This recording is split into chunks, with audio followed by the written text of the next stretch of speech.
Regresamos a tu programa Desde tu Mirada, 6:19. Estamos hablando acerca de la adivinación y el esoterismo.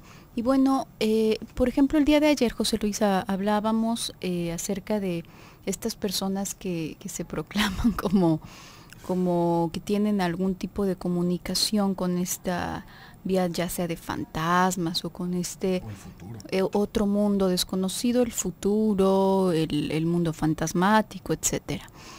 Y pensamos un poco, ¿cómo es? Entonces, a lo mejor muchos de ustedes se van preguntando, entonces, ¿cómo es que mi astrólogo o mi chamán o mi gurú o lo que sea, es tan acertado o es tan acertada, o la persona que me lee las cartas, cómo puede saber tanta cosa si no es que verdaderamente tiene una conexión con lo desconocido?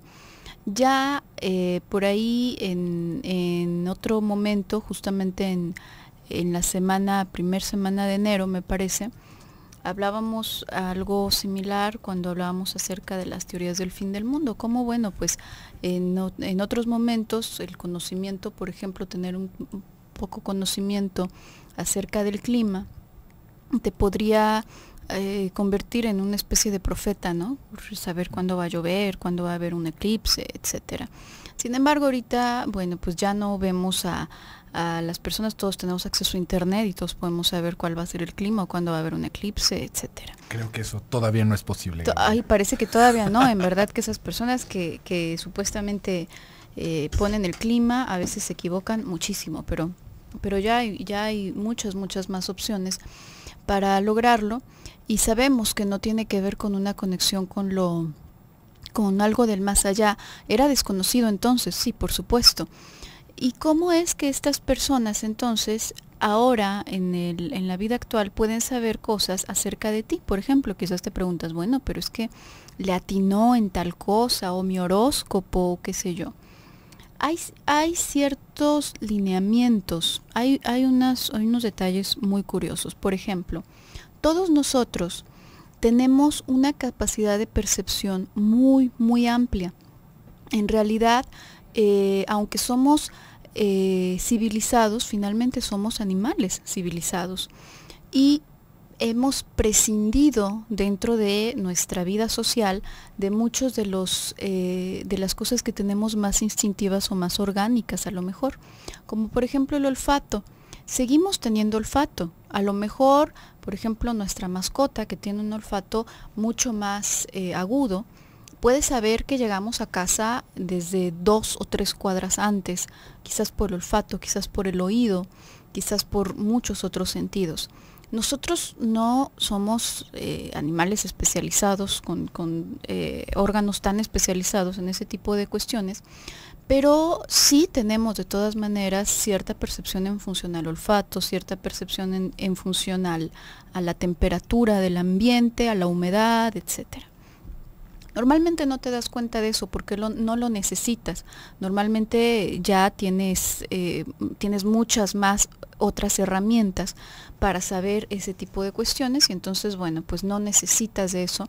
Y eso hace que sí nos hemos desconectado bastante, digamos, de la parte más, de nuestros aspectos más primitivos, en pro de tener otros aspectos más civilizados y otros aspectos que también nos son hasta más útiles. Hay personas que en ciertos estados de como despersonalización, digamos que se dice a veces que las personas que tienen alguna afección mental antes se los temía como si tuvieran algún tipo de vínculo con de pronto demoníaco, con algún espíritu, porque sabían cosas y decían cosas que no tenían manera de saber, y bueno, se les temía mucho. Ahora ya podemos tener una explicación, podemos saber que hay ciertas personas con ciertas afecciones mentales en donde, digamos que de pronto hay como una regresión a un estadio anterior del psiquismo.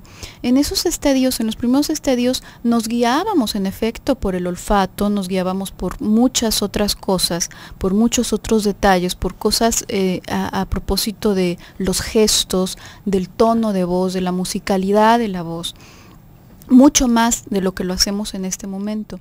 Entonces, en efecto, no todas las personas, eso también es un cliché, no todas las personas que tienen alguna afección mental, pero sí muchas personas que tienen ciertas afecciones mentales en particular, pueden llegar a ser increíblemente perceptivos acerca de muchas cosas, y pueden llegar a darse cuenta, por ejemplo, de cuando una mujer está en su periodo, de cuando una mujer está embarazada, por ejemplo, de cosas por el estilo que, bueno, a lo mejor te suena del otro mundo, pero no es tanto así. Fisiológicamente tenemos esa capacidad.